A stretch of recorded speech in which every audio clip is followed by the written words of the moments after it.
It's time to rip the cover off what really works to ditch addiction, depression, anger, anxiety, and all other kinds of human suffering. No, not sobriety. We're talking the F word here, freedom. We'll share straight from the trenches what we've learned from leaving our own addictions behind and coaching hundreds of others to do the same. And since it's such a heavy topic, we might as well have a good time while we're at it.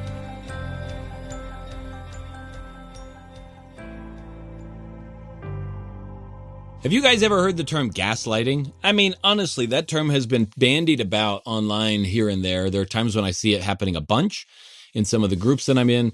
And it's a big kind of buzzword when it comes to relationships that are semi-abusive or where addicts are involved and things like that. Because one person feels like they're being made out to be the bad guy when it's the other person doing the trick. So this can happen at low levels and big levels. But here's the thing. The term gaslighting bothered me, and it's being used in such a way that is laying blame and not producing results and solving the problem. And so what I want to do today is help you understand where the phrase comes from. And then on top of that, help you understand just how potent gaslighting is in a positive way and in a negative way. Yes, I said it, folks. Gaslighting is positive, but we don't call it gaslighting when we're doing it in a positive way, but it's the same thing. Okay? And I want you to see what this is coming from, because when I first heard the word, I was like, who made up this word? Why would you use it? Because it just sounds gaslighting, like you're just blowing up somebody else. Like, where did this come from? Who made up this term? Because all it sounds like is you came up with the worst possible term you could make so that you could make the other person feel bad. And when I saw it in conversations, that's what I saw. Is the women saying, yeah, he was gaslighting me and he was doing this, or the men saying, yeah, she was gaslighting. Usually it's the women, but I'm in a lot of support groups where there's a lot of wives involved, so I don't know what the proportions is for people using this. And it used to nettle me because I was like, how is that helpful? Cool, he's gaslighting you, whatever the heck that means at the time, right? But two, how is it helpful to lay a nasty label on somebody, right? And all it was doing was these women were venting, and they had every right to vent. But they were venting. They were frustrated in their situation, and they had found a label for it, and that label gave them some sense of power. Think about it. When you call a person a name, it gives you some sense of power. Dork. When we were young, we used the word queer, right? It gives you some sense of power because it's like, oh, I can call you this name and do stuff. We'll talk about the power of words here on the next week, so stay tuned because next week's going to blow your mind. We're going to go, off the beaten track. It's going to be awesome. Anyway, back to gaslighting. So that you found a name, you call someone a name, and suddenly there's some sense of power that they have. And these women who have felt powerless for so long in the relationship, to have something where they can be like, he's a narcissist, he's gaslighting, he's this, he's that, he's an addict, and all of these different things, it helps the brain feel like you're in control. And these women have not been in control. They can't control their husbands. If you've watched my wife's video online, she described this, how she didn't feel like she could control anything. So she was micromanaging the kids. And so these phrases have come into common usage because they've been empowering. They've been giving power and understanding and a sense of control to people who have felt completely helpless for a long time. The problem with it is that the term and the label doesn't solve anything. So where did it come from? I decided to do a Google.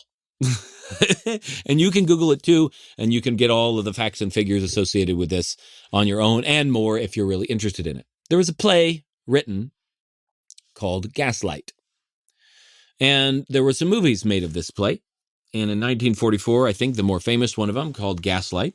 I think it was still a black and white movie at the time, but it was just a film called Gaslight. In this film, the house is lit by gas lights, okay?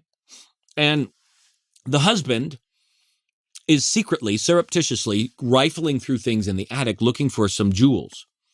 Now, he doesn't want his wife to know, so he's obviously doing it when she's not around, but every time he turns the attic lights on, the gas lights in the house dim a little bit because, well, some of the gas is being funneled up to the attic, and so it's like bandwidth on a computer kind of thing, right?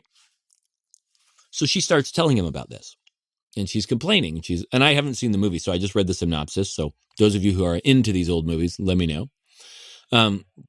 She starts complaining about how there must be something wrong with the gas and how the lights are dimming. And he recognizes possibly what's going on, and he's like, oh, but he doesn't want her to know that he's been up in the attic. And so he starts making her believe that she's crazy, that she's making it up, that there's something wrong with her mind. And this is what happened throughout the movie, all because the man didn't want to be caught doing something that he didn't feel like she would approve of. Now we take this and we move this into the realm of addiction, or porn addiction, often with some of the people that we work with. But any addiction, and if you're doing something that you don't want to be caught at and you feel like the other person is going to catch you, it's really easy to make them believe that they're the ones that are going crazy. And so you lie or you misrepresent information to make them think that maybe they misperceived things. I didn't say that. I never did that type of stuff, and more to make them out to be the bad guy. Now, it's not necessarily just making somebody out to be the bad guy, but gaslighting literally is causing someone to question their sanity, to question whether or not they're actually seeing things right, and if they perceive things in the right way. Now, this makes total sense from the movie why you would call it gaslighting, because if the movie was a big hit and people were like, no, she was gaslighting me, and everybody would recognize the reference, right? Just like saying Google. Oh, he Googled it. That's not a verb, but it is now because everybody knows what Google is, and we go and Google stuff. So in the initial phases of it, using the term made total sense because it was understood. Oh, gaslighting means he's causing me to question my own sanity and my own perceptions because he doesn't want to be caught. And a person inside of a relationship who's struggling and is being questioned all the time by the husband or the wife and made to believe that they're going nutso and that they're really perceiving things the wrong way, to discover, wait a second, this is actually a thing. This person is literally trying to make me feel like I'm insane because it's making them feel innocent and it's getting them off scot-free. And it's avoiding punishment for them. They're trying to make me feel like I'm insane because then it will make them the good guy and they can get away with their behavior. If you discover that, what a sense of liberation you might feel. Can you imagine that? Oh, wow, I'm not insane. I'm not going crazy. This is actually happening. What an incredible sense of liberation you would feel. But that's not what's happening in a lot of these conversations that I'm reading and hearing and sometimes commenting on. A lot of these conversations are focused on laying blame in a negative and derogatory way, like an accusation. Use gaslighting, but they're venting to other people. And so it's not actually empowering them in the way that maybe it could. It's not liberating them, because if you were really liberated, okay, cool, I'm not insane, sweet. Okay, this guy's just doing his thing. But no, it's creating more turmoil because now they want him to suffer for gaslighting, or they want him to pay for that as well. And so there's added resentment and added everything else. And I'm not saying that doesn't exist, and I'm not saying it shouldn't exist. But what's happening is as people are using this word, it's creating a tighter and tighter and tighter spiral of negative emotions. That's problematic, right? And if you're in a relationship where someone's constantly causing you to question whether what you think is right and whatnot, then, take a step back. And I want to give you permission, and I want to free you from that forevermore. From now on, you never have to worry about being gaslit again because of one simple truth. If you perceived it and experienced it, it was real for you. Maybe it doesn't match on to all the rest of reality, but the experience still happened. It still happened. And if you keep looking at what your experience was, and you don't just deny everything that you experienced, but if you keep looking at it, you'll eventually sort your way through it in one way, shape, or form or another. And two people can experience the same exact phenomenon in very, very different ways. Both of them are right.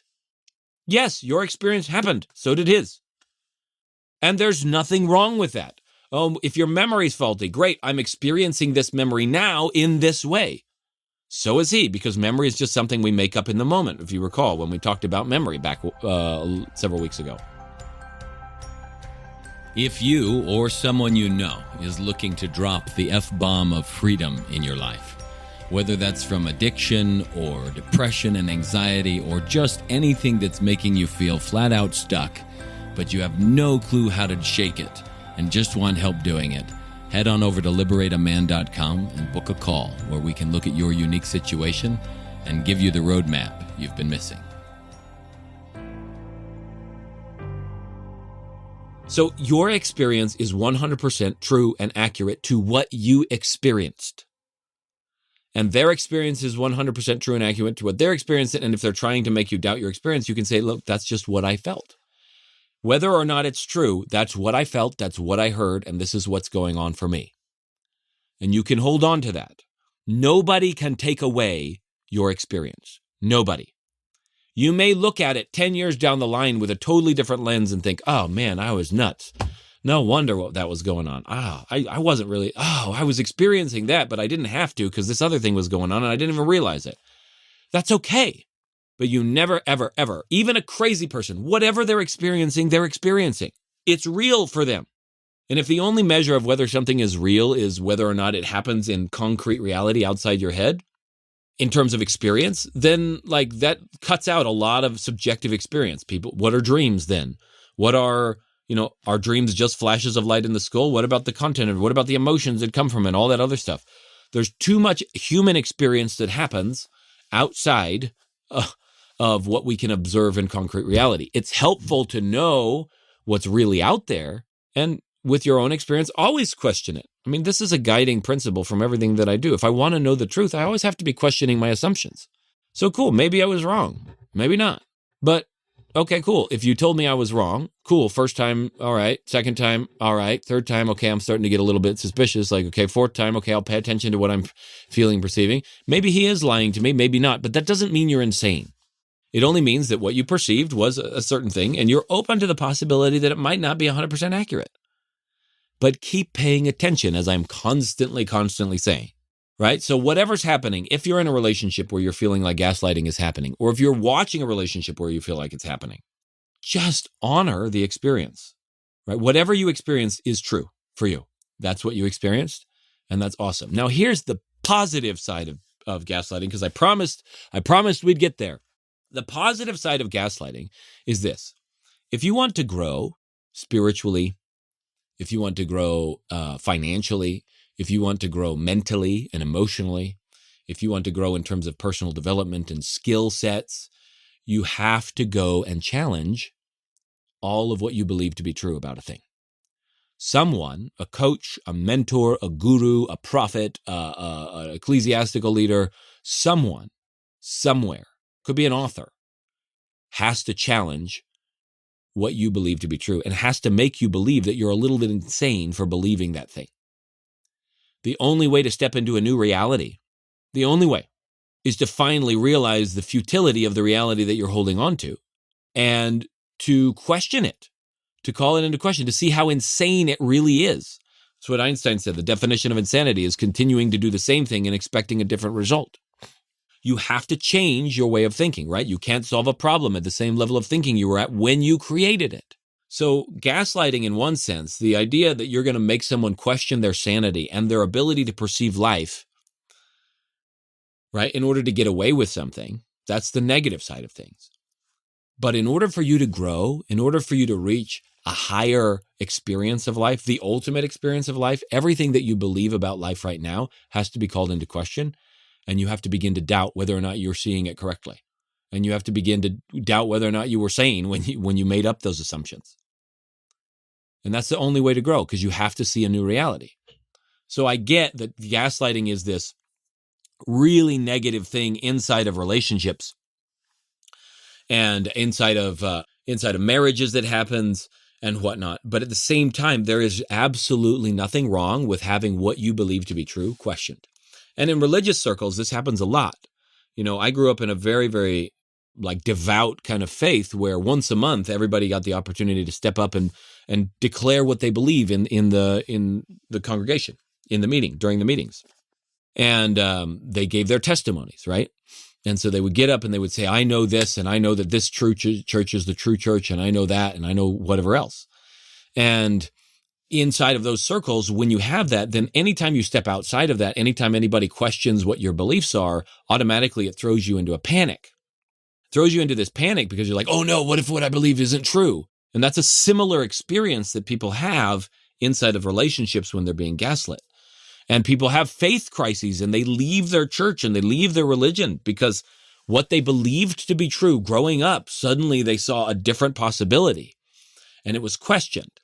And I want to give you something that my dad gave me. It's probably the most profound lesson. I love my dad so much for this. Even if this was the only thing he gave me, it is worth all of the gold in the world. This one lesson. And Dad, if you're listening to this, God be with you for this one. When he was at the war, he went and fought in the first Desert Storm War, the Gulf War, Desert Storm. And he was a fighter pilot. And so he was out dropping bombs on Kuwait and whatnot. And he was gone for about 7 months. And he went through a bunch of turmoil on the inside. And so did he when he was a missionary for his church. And then I went and I served a mission for the church, for my church. And I was out preaching for a couple of years, and I was down in Brazil. And as I was there preaching, I started to have all these questions. People coming to me from different faiths, different religions, presenting a new possibility. And my dad wrote me a letter. He wrote me a letter because I had written to him. I'm like, dude, can you guys tell me about your conversion story and how you came to believe these things? And my dad wrote me this letter. And in this letter, he brought some examples from the Dancing Wu-Li Masters book. If you guys know that one, it's like the new physics. Oh, my dad. He's awesome. Anyway, so Dad, how's your testimony? Well, let me teach you some physics. Anyway, so he sent me some examples from that. And then a couple of other examples from his life where his testimony was called into question. In other words, his way of seeing the world was challenged, right?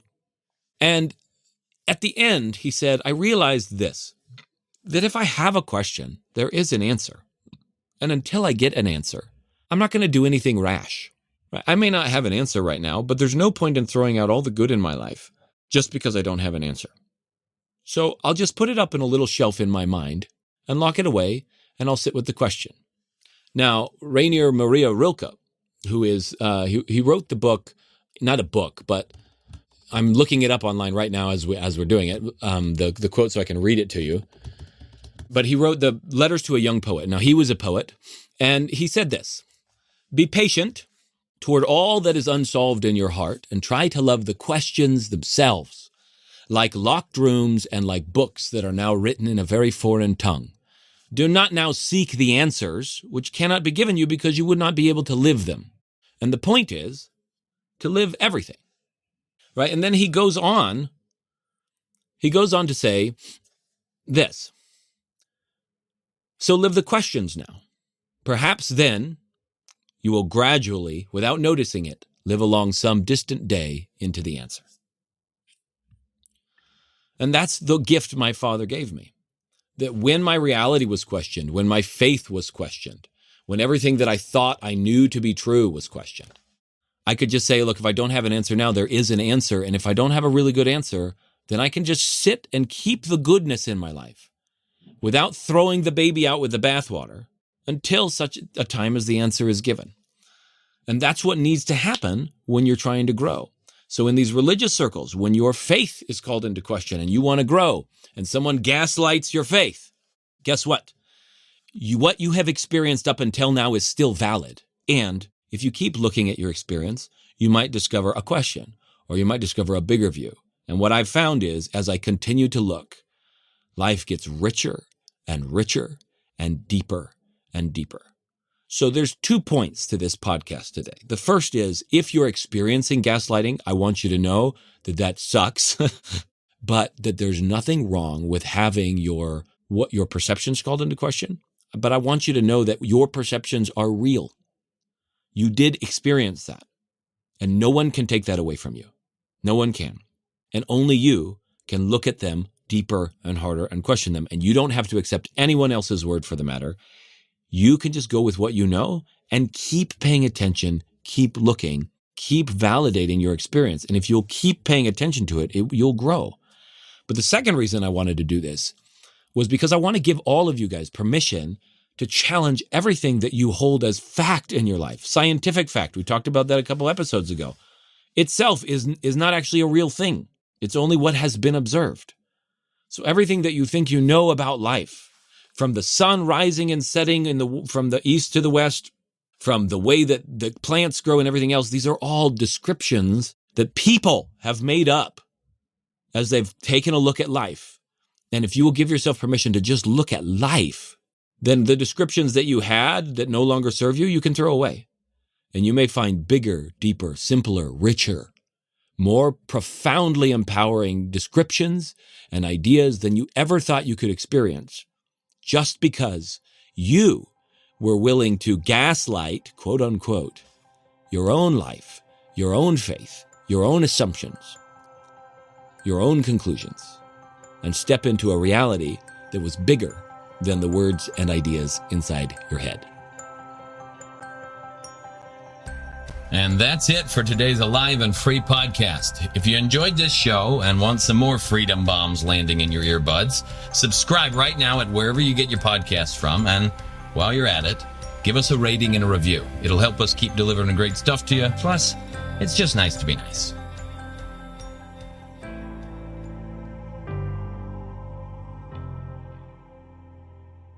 This is thepodcastfactory.com.